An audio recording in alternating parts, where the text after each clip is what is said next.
সাজেক বাংলাদেশের দক্ষিণ পূর্বাঞ্চলে অবস্থিত প্রায় 1800 ফুট উচ্চতার এক অপূর্ব উপত্যকা, যেখানে পাহাড়, মেঘ আর প্রকৃতি মিলে তৈরি করেছে এক স্বর্গীয় মেলবন্ধন।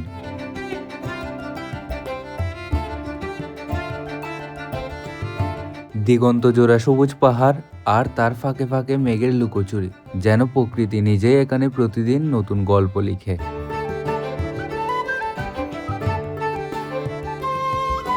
আপনি যদি কখনো মেঘ ছুঁতে চান অথবা হারিয়ে যেতে চান নীরব নির্মল এক সৌন্দর্যের মাঝে, তাহলে আপনাকে একবার হলেও আসতে হবে এই সাজেকে।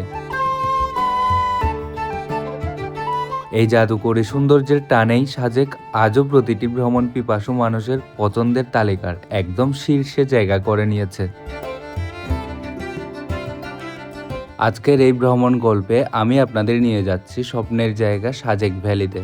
এই ভিডিওতে আমি বিস্তারিত জানাবো কিভাবে সাজেক যেতে পারবেন, কি খাবেন আর পুরো ট্রিপটা কিভাবে প্ল্যান করবেন। সাথে শেয়ার করব সাজেকের একটি সুন্দর রিসোর্টে থাকার অভিজ্ঞতা, যেখানে থেকে আপনি উপভোগ করতে পারবেন পুরো মিজোরামের মনোমুগ্ধকর ভিউ। এর পাশাপাশি ঘুরে দেখাবো সাজেকের জনপ্রিয় কিছু জায়গা, যেমন লুসাই গ্রাম, দারুসালাম মসজিদ এবং পাহাড়ি পরিবেশে গড়ে ওঠা ছোট ছোট নাস্তার দোকানগুলো।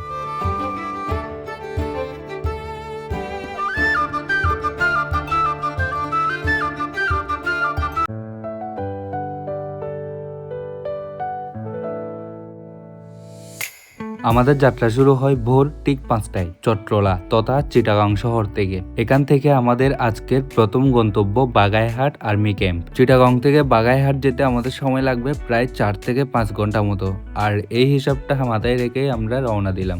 বাগাইহাট থেকে বাংলাদেশ আর্মির কঠোর নিরাপত্তায় সকাল 10টার স্কোয়াডে আমাদের সাজেকের উদ্দেশ্যে রওনা দিতে হবে। জানিয়ে রাখি, বাগাইহাট থেকে সাজেকের উদ্দেশ্যে দিনে মোট 2টি স্কোয়াড ছেড়ে যায়, একটি সকাল 10টায় এবং অপরটি দুপুর 2টায়। তাই আপনি যদি সকালের স্কোয়াডে সাজেক প্রবেশ করতে চান তবে অবশ্যই আপনাকে সকাল 10টার মধ্যেই বাগাইহাট আর্মি ক্যাম্প পৌঁছাতে হবে, অন্যথায় আপনাকে দুপুর 2টার স্কোয়াডের জন্য অপেক্ষা করতে হবে। সব আনুষ্ঠানিকতা শেষে আমরা এখন বাগাইহাট আর্মি ক্যাম্প থেকে সাজেকের উদ্দেশ্যে রওনা দিলাম। যদিও সকাল 10:30 রওনা দেওয়ার কথা ছিল, কিন্তু আজকের স্কোয়াড ছাড়তে আর্মি ক্যাম্প থেকে প্রায় 20 মিনিট লেট করেছে। যাই হোক, চলুন আমরা এবার সাজেকের অসাধারণ পাহাড়ি রাস্তা উপভোগ করি।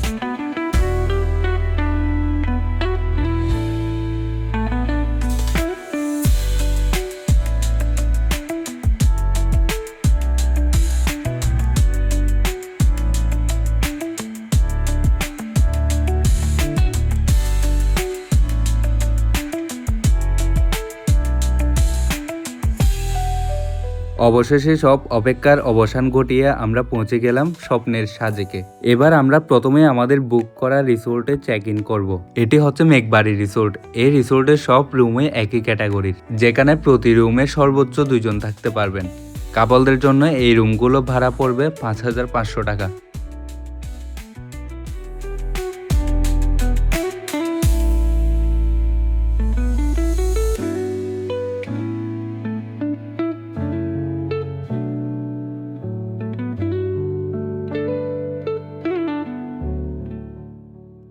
রুম থেকে ফ্রেশ হয়ে আমরা বেরিয়ে এলাম মূলত দুপুরের খাবারটা সারার জন্য।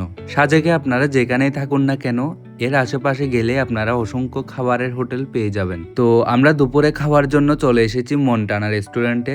এই রেস্টুরেন্টে লাঞ্চ, ডিনার এবং ব্রেকফাস্টের জন্য চমৎকার সব প্যাকেজ রয়েছে। আমরা নিয়েছি এখান থেকে 700 টাকার প্যাকেজটি। এই 700 টাকার প্যাকেজে আমাদের দুপুরের খাবারের আইটেমে ছিল গরম ভাত, ডাল, সবজি, আলু ভর্তা এবং ঐতিহ্যবাহী পাহাড়ি মুরগির ব্যাম্বো চিকেন। প্যাকেজের নিয়ম অনুযায়ী রাতের আইটেম ছিল ব্যাম্বো বিরিয়ানি এবং পরের দিন ব্রেকফাস্টে ছিল ভুনা খিচুড়ি ও ডিম। সত্যি বলতে এখানে খাবারের মান খুবই ভালো ছিল। আপনারা সাজেক আসলে নির্দ্বিধায় এটা ট্রাই করতে পারেন।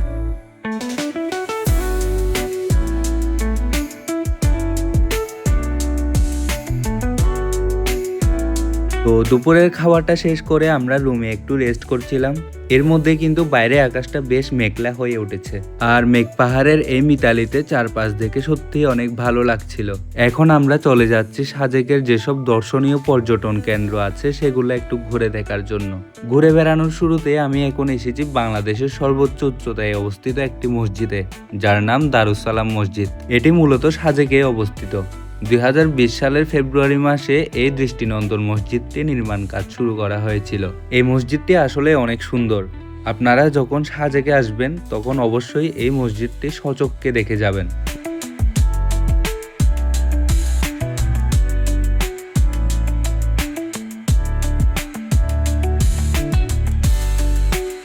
দারুস সালাম মসজিদের চারপাশে অসাধারণ ভিউটা উপভোগ করার পর আমরা চলে এলাম সাজেকের হেলিপ্যাডের উদ্দেশ্যে। এখানকার বিকালের আবহাওয়াটা ছিল একদম অসাধারণ। এখান থেকে আপনারা চোখ জুড়ানো সূর্যাস্ত উপভোগ করতে পারবেন। বিকেল হতেই এই হেলিপ্যাডের পাশে দেখতে পাবেন পাহাড়িদের বিভিন্ন ট্র্যাডিশনাল ফাস্ট ফুডের দোকান বসেছে। আপনারাও চাইলে সাথ নিয়ে দেখতে পারেন এইসব পাহাড়ি ফাস্ট ফুডের।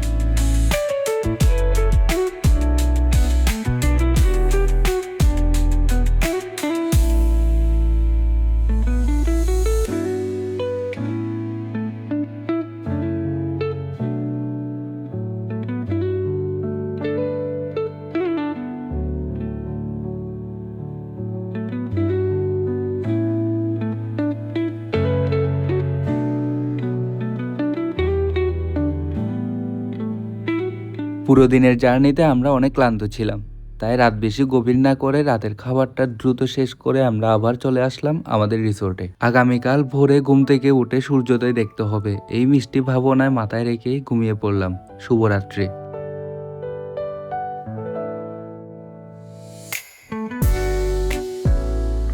হ্যালো এভরিওয়ান, সাজেক থেকে ডে 2তে আপনাদের সকলকে জানাচ্ছি স্বাগতম।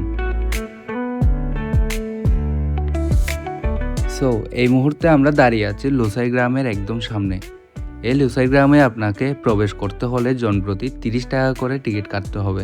আর আপনি যদি তাদের ঐতিহ্যবাহী ড্রেস বা ট্রেডিশনাল পোশাক পরে ছবি তুলতে চান তাহলে আপনাকে জনপ্রতি 100 টাকা করে দিতে হবে। তো যাই হোক, চলুন একসাথে দেখে আসি লুসাইদের গ্রাম।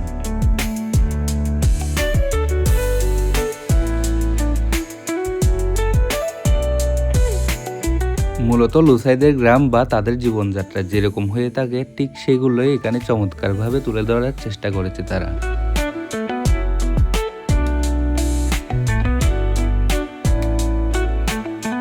যদি আমরা এখানে আসি তবে দেখতে পাবেন লুসাইদের বাড়িগুলো ঠিক যেভাবে তৈরি করা হয় ঠিক সেই আদলেই এরা সুন্দর করে সাজিয়ে রেখেছে।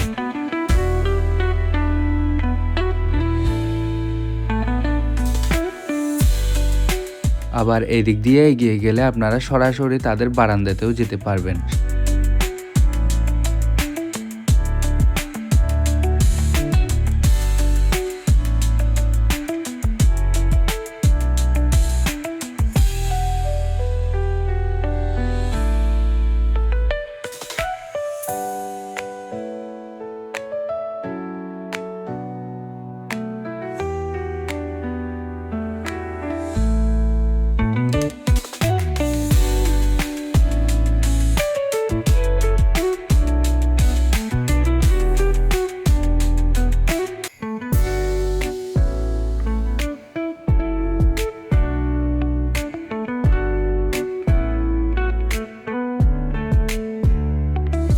সাজেকের এই অপূর্ব সৌন্দর্য উপভোগ করে অবশেষে আমরা সকাল 10টার আর্মি স্কোয়াড ধরে রওনা হয়ে গেলাম বাগাইহাটের উদ্দেশ্যে।